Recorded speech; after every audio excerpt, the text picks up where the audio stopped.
የሰው ነፍስ እኮ ከምድር ወርቅና ብር ትበልጣለች።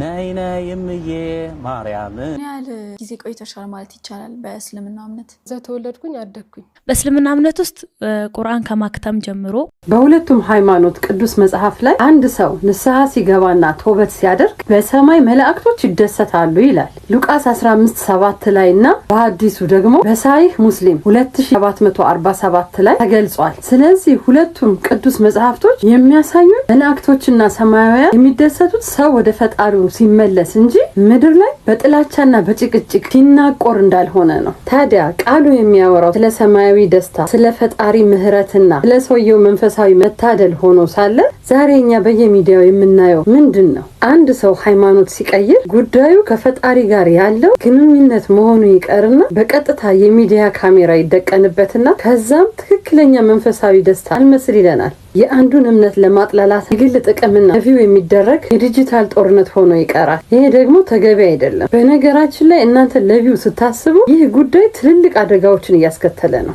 የጥላቻ ንግግሮች እየተስፋፉ በህዝቡ ላይ ቁጣና ጥላቻን እያስነሳ ነው። መንፈሳዊነቱንም እያረከሳችሁት ነው። እንዲሁም አብሮ የመኖር የዘመናትን ሃይማኖት መከባበርን አደጋ ላይ እየጣለ ነው። በአንደኛ ጢሞቴዎስ ምዕራፍ 6 ቁጥር 5 ላይ እንዲህ ብሎ አስጠንቅቋል። አይምሯቸው በጠፋ እውነትን በራቃቸው ሃይማኖትን ማትረፊያ የሚመስላቸውን ሰዎች ራቁ ብሏል። በሰረቱል በቀራ ምዕራፍ 2 ቁጥር 147 ላይ እንዲህ ይላል፣ እነዚያ አላህ ከመጽሐፍ ያወረደውን ቃል ገንዘብ የሚሰበስቡ በሆዳቸው ውስጥ እሳት እንጂ ሌላ አይበሉም ብሏል። እውነት እኮ ነው። ነፍስን ጥቅም ለምድራዊ ስጋ ጥቅም መሸጥ ሆድን በእሳት ከመሙላት ጋር ማመሳሰሉ ልክ ነው። በሁለቱም ሃይማኖት ጥላቻን እየዘራችሁ ገንዘብ የምትሰበስቡ በሰው እልቂት የምታተርፉ ልቦና ይስጣችሁ። ንጹህና እውነተኛ ይዘትን ፍጠሩ። ሰዎችን ትኩረት ለመያዝ ጥላቻና ማጣጣል አያስፈልግም። እውነተኛ እውቀት ማለት ሰላምና ፍቅርን የሚያስተምር ነው። አስተውሉ።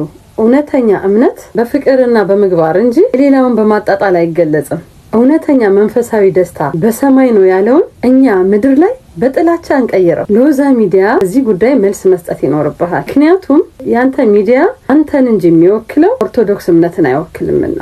አንቺም እህቴ ይህ ቪዲዮ በአንቺ ፈቃድን ካልሆነ የተቀረጸው በሶሻል ሚዲያ ላይ ወጥተሽ መናገሩ ማስተባበል ነው የሚመስለው። ህግ አለ፣ ወደ ህግ መሄዱ መልካም ነው። ይሄን ስል ሁለታችሁንም እየፈረድኩ አይደለም። እውነቱ ያለው ሁለታችሁም ጋር ነው።